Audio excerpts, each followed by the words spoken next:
এবার পরে আমি জানি তোমরা অনেক অন্যায় পথে যাবে, অনেক কাজ করবে, যে কাজগুলোর মধ্যে তোমাদের গুনাহ হয়ে যাবে। বান্দা, তোমরা গুনাহ করবে তাও আমি ভালো মতো জানি, তোমরা পাপ করবে তাও আমি ভালো মতো জানি।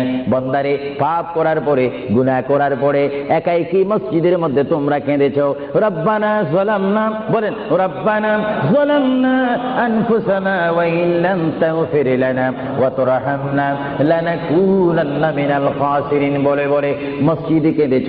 আসরের নামাজ পড়ে কেঁদেছো, যোহরের নামাজ পড়ে কেঁদেছো, মাগরিবের পড়ে কেঁদেছো, এশার নামাজ পড়ে কেঁদেছো।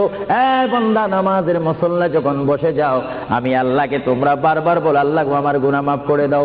তারপরও আমি তোমাদের গুনাহ মাফ করে নিই। তারপরও তোমরা নিশি রাত্রে, মানুষ যখন ঘুমে যায়, তোমার বিবি যখন ঘুম যায়, তোমার ছেলে যখন ঘুম যায়, তুমি নিশি রাত্রে ঠান্ডা পানি দিয়ে ওযু বানিয়ে নামাজের মুসল্লায় বসে তুমি আবার যখন ডাক দাও, রব্বুল আলামিন, পৃথিবীর কোনো মানুষ আমার গুনাহ সম্পর্কে জানে না, তুমি আমার গুনাহ সম্পর্কে জানো। আমি এমন গুনাহ করেছি আমার বিবি জানে না, বিবি গুনাহ করেছে আমি জানি না। আল্লাহ, তুমি সব কিছু জানো। হে আমার প্রভু, তুমি আমাকে মাফ করে দাও। আমার আল্লাহ বলে, তারপরও যদি তোমাদেরকে আমি মাফ না করি, তারপরও বান্দা, তোমরা আমার রহমতের দরজা থেকে ফিরে যাইও না।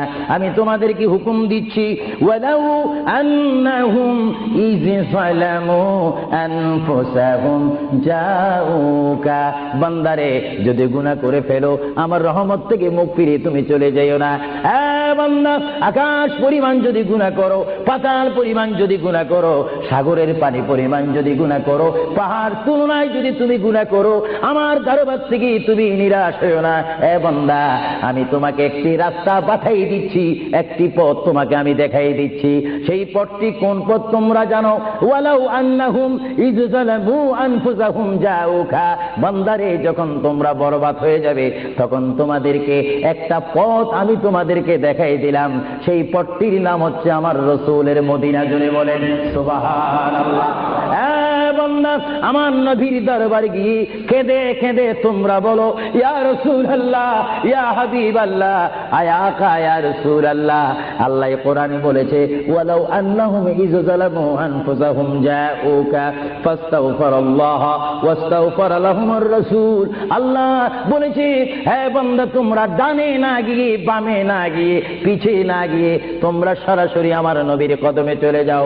আমার নবীর কদমে গিয়ে আমি আল্লাহর দরবারে তোমরা তওবা করো।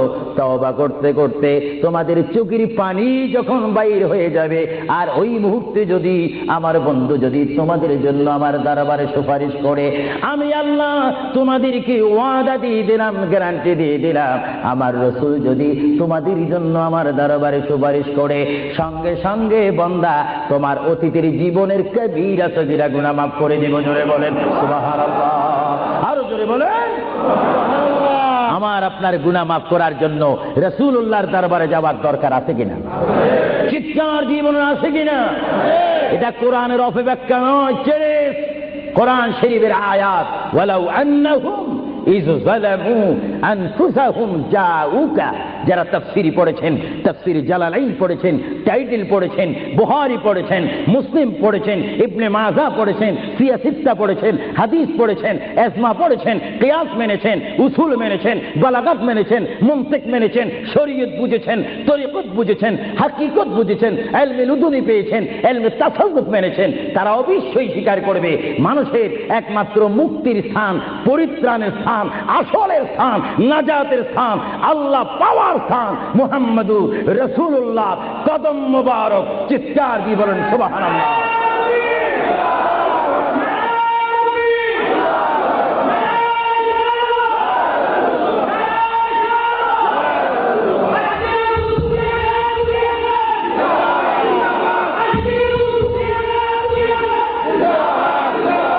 আপনারা সেই রাসূল চান কি চান না? অবশ্যই চাইবেন, না চাইলেও চাইবেন। কেন চান নেই? অবশ্যই আফসোস করবেন।